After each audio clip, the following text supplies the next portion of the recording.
नमस्कार. 7च्या बातमीपत्रात मी विश्राम वैद्य आपलं स्वागत करतो. सुरुवातीला एक नजर ठळक बातम्यांवर. मुंबईतल्या इंदू मिलच्या जागेवर डॉक्टर बाबासाहेब आंबेडकर यांचं स्मारक उभारण्याचा मार्ग मोकळा. त्रिपक्षीय करारावर नवी दिल्लीत स्वाक्षऱ्या.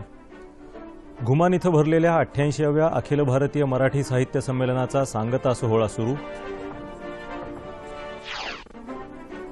न्यायपालिका आणि कार्यपालिका यांच्यात योग्य ताळमेळ हवा, पंतप्रधान.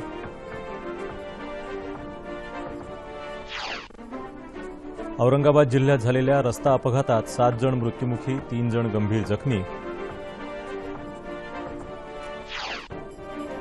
आणि अझलनशाह हॉकी स्पर्धेत भारत आणि कोरिया यांच्यातला सलामीचा सामना बरोबरीत. आणि आता सविस्तर वृत्त. डॉक्टर बाबासाहेब आंबेडकर यांचं स्मारक उभारण्यासाठी मुंबईतल्या इंदू मिलची जागा राज्य सरकारकडे हस्तांतरित करण्याच्या त्रिपक्षीय करारावर आज स्वाक्षऱ्या झाल्या. या करारानुसार राष्ट्रीय वस्त्रोद्योग महामंडळ इंदू मिलची 12 एकर जागा केंद्र सरकारच्या मान्यतेनं राज्य सरकारकडे हस्तांतरित करणार असून राज्य सरकार या जागेचा मोबदला महामंडळाला देईल. या करारामुळे या जागेवर आता राज्य सरकारचा मालकी हक्क राहणार आहे. पंतप्रधान नरेंद्र मोदी, मुख्यमंत्री देवेंद्र फडणवीस आणि केंद्रीय वस्त्रोद्योग मंत्री संतोष गंगवार यांच्या उपस्थितीत यासंबंधीचा करार आज नवी दिल्लीत झाला. राष्ट्रीय वस्त्रोद्योग महामंडळाचे अध्यक्ष आणि व्यवस्थापकीय संचालक पी.सी. वैश आणि महाराष्ट्राच्या निवासी आयुक्त आभा शुक्ला यांनी या करारावर स्वाक्षऱ्या केल्या. जागेचं हस्तांतरण सुरळीत होण्याच्या दृष्टीनं इतर तांत्रिक बाबींची पूर्तता होण्यासाठी तसंच मोबदल्याची रक्कम ठरवण्यासाठी केंद्रीय सहसचिवांच्या अध्यक्षतेखाली एक त्रिसदस्यीय समिती स्थापन करण्यात आली आहे. आज झालेल्या या कार्यक्रमात मुख्यमंत्री देवेंद्र फडणवीस यांनी स्मारकाच्या भूमिपूजनाला येण्याची पंतप्रधानांना विनंती केली. जर्मनीचा दौरा आटोपल्यानंतर योग्य तारीख निश्चित करून या भूमिपूजन कार्यक्रमाला येण्याचं आश्वासन पंतप्रधानांनी यावेळी दिलं. मुंबईत दादर इथल्या चैत्यभूमीवर डॉक्टर बाबासाहेब आंबेडकर यांच्या पार्थिवावर अंतिम संस्कार करण्यात आले होते. त्या जागी बाबासाहेबांचं भव्य स्मारक उभारण्याचा मुद्दा अनेक वर्ष प्रलंबित होता. चैत्यभूमीला संलग्न असलेल्या इंदू मिलच्या जागेवर हे स्मारक उभारण्याची योजना आजच्या करारामुळे वेग घेऊ शकेल. महाराष्ट्र सरकारला हँडओव्हर करते, त्याच्या बदल्यात त्याचा जो काही मोबदला आहे तो महाराष्ट्र सरकार एनटीसीला देणार आहे. 88व्या अखिल भारतीय मराठी साहित्य संमेलनाचा सांगता समारंभ पंजाबमधल्या घुमान इथं होत आहे. गेले 3 दिवस संत नामदेवांच्या कर्मभूमी इथं संमेलन सुरू होतं.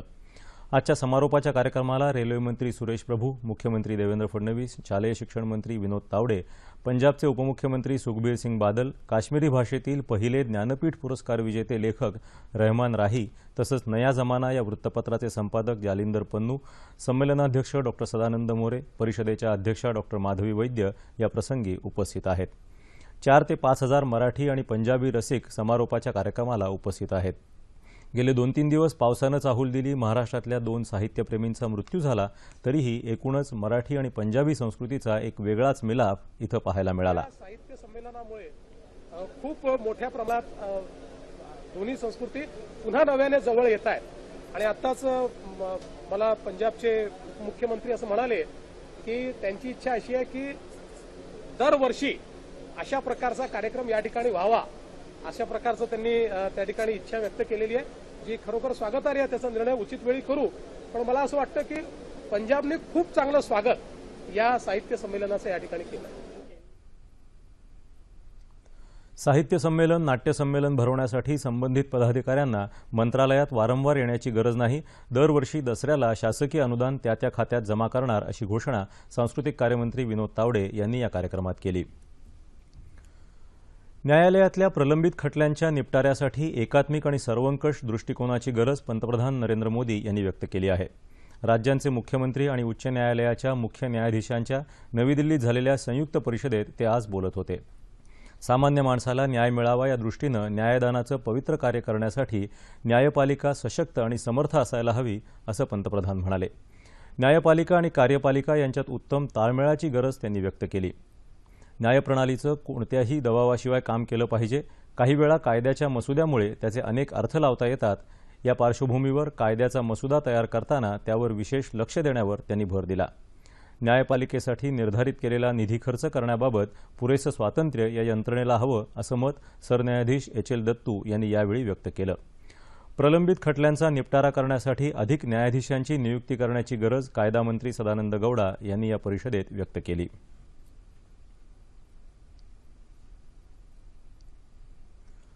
राज्य परिवहन महामंडळ तोट्यात असलं तरी कामगारांचे पगार न वाढवणं चुकीचं आहे. एसटी कामगार संघटना ही सर्वात जुनी आणि विश्वासू संघटना आहे.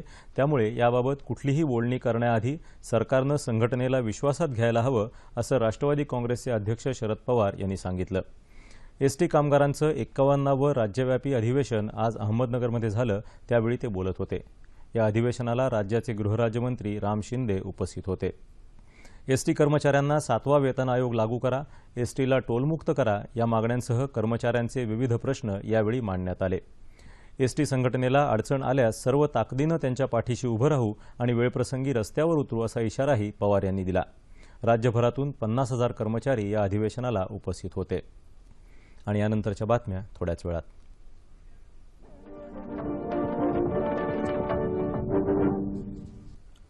माजी उपपंतप्रधान आणि ज्येष्ठ स्वातंत्र्यसेनानी बाबू जगजीवन राम यांची आज 108वी जयंती. जगजीवन राम यांचा जन्मदिन समता दिवस म्हणून पाळण्यात येतो. नवी दिल्लीतल्या समता स्थळ या जगजीवन राम यांच्या स्मृतीस्थळी उपराष्ट्रपती हमीद अन्सारी यांनी पुष्पांजली अर्पण केली.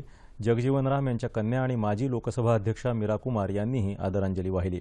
तसंच यावेळी सर्वधर्म प्रार्थना सभेचं आयोजनही करण्यात आलं होतं. आज धुळ्यातही महापौर जयश्री आहिरराव यांनी बाबू जगजीवन राम यांच्या प्रतिमेला पुष्पहार अर्पण करून अभिवादन केलं.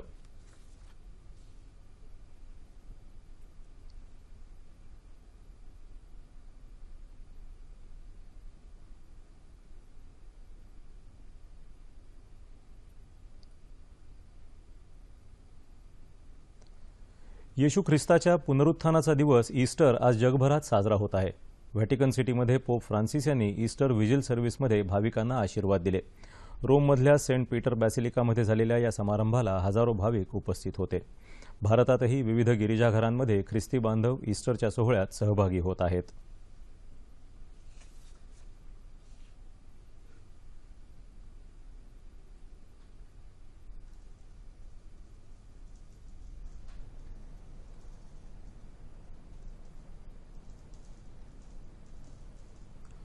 औरंगाबाद जिल्ह्यातील कन्नड तालुक्यात हतनूर गावाजवळ स्कॉर्पिओ आणि ट्रकची समोरासमोर धडक होऊन झालेल्या भीषण अपघातात 7 जण जागीच ठार तर 3 जण गंभीर जखमी झाले आहेत.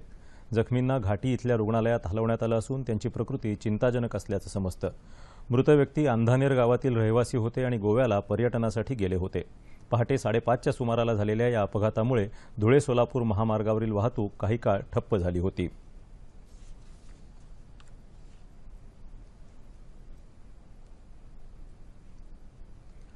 चोवीसाव्या सुलतान अझलन शाह हॉकी स्पर्धेला आज मलेशियात इपोह इथं सुरुवात झाली.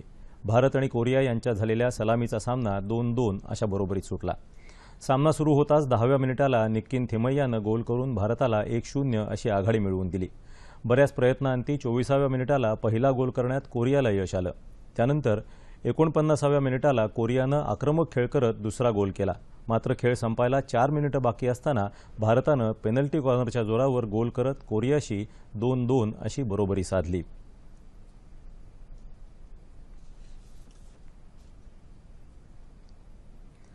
मियामी खुल्या टेनिस स्पर्धेत महिला दुहेरीच्या अंतिम फेरीत भारताची सानिया मिर्झा आणि तिची जोडीदार स्वित्झर्लंडची मार्टिना हिंगिस या जोडीचा सामना द्वितीय मानांकित एकेतेरिना माकारोव्हा आणि एलेना व्हेस्निना या जोडीबरोबर आज होणार आहे. दरम्यान जागतिक क्रमवारीत अग्रमानांकित असणाऱ्या अमेरिकेच्या सेरेना विल्यम्सनं स्पेनच्या कार्ला सुआरोस नवाराचा पराभव करून मियामी खुल्या टेनिस स्पर्धेत महिला एकेरीचं अजिंक्यपद पटकावलं आहे. सेरेनानं कार्लाचा 6-2, 6-0 असा सरळ सेटमध्ये धुव्वा उडवला. आणि आता हवामान. मध्य महाराष्ट्र आणि विदर्भाच्या काही भागात कमाल तापमानात लक्षणीय घट झाली. राज्यात सर्वात जास्त तापमान मालेगाव इथं 40.8 इतकं नोंदवलं गेलं. येत्या 48 तासात राज्यात हवामान कोरडं राहील असा हवामान खात्याचा अंदाज आहे. तापमान अंश सेल्सिअसमध्ये. मुंबई कमाल 32 आणि किमान 23, नागपूर 40 आणि 21, पुणे 36 आणि 14, औरंगाबाद 36 आणि 22, नाशिक 34 आणि 19, कोल्हापूर 37 आणि 21, रत्नागिरी 33 आणि 19, सोलापूर 39 आणि 21 आणि अमरावती कमाल तापमान 36 आणि किमान 21 अंश सेल्सिअस. शेवटी पुन्हा एकदा ठळक बातम्या. मुंबईतल्या इंदू मिलच्या जागेवर डॉक्टर बाबासाहेब आंबेडकर यांचं स्मारक उभारण्याचा मार्ग मोकळा. त्रिपक्षीय करारावर नवी दिल्लीत स्वाक्षऱ्या. घुमान इथं भरलेल्या 88व्या अखिल भारतीय मराठी साहित्य संमेलनाचा सांगता सोहळा सुरू. न्यायपालिका आणि कार्यपालिका यांच्यात योग्य ताळमेळ हवा, पंतप्रधान. औरंगाबाद जिल्ह्यात झालेल्या रस्ता अपघातात 7 जण मृत्युमुखी, 3 जण गंभीर जखमी. आणि अझलन शाह हॉकी स्पर्धेत भारत आणि कोरिया यांच्यातला सलामीचा सामना बरोबरीत. याबरोबरच हे बातमीपत्र संपलं. पंतप्रधान नरेंद्र मोदी यांनी मेक इन इंडियाची संकल्पना मांडली आहे. हे उद्दिष्ट साध्य करण्यासाठी सार्वजनिक खासगी सहभागाची शक्यता आणि आर्थिक उपाययोजनांची दिशा कशी आहे आणि ती कशी असायला हवी यावर चर्चा करण्यासाठी जागतिक अर्थकारणाचे अभ्यासक अपेक्षित मुळे यांना आज 9:30च्या बातमीपत्रात निमंत्रित करण्यात आलं आहे. तेव्हा पुन्हा भेटूया रात्री 9:30 वाजता सह्याद्री वाहिनीवर. नमस्कार.